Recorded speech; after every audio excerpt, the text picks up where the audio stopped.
Hi, I'm Ryan from Casey Controls. In this video we're going to be looking at Parker's THM Analyzer and how it can benefit the water industry.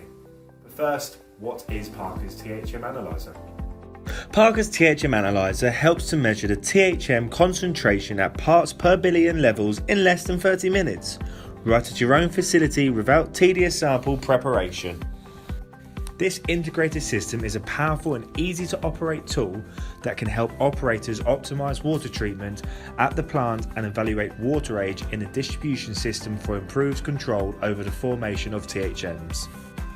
Did you know many drinking water facilities rely on outside laboratory analysis to monitor levels of disinfection by products like trihalomethane or THMs?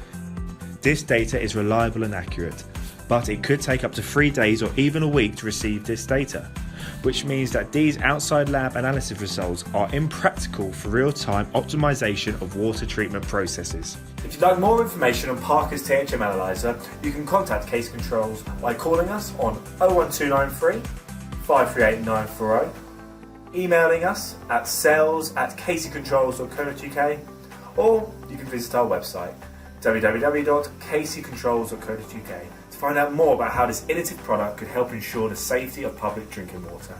Thanks for watching.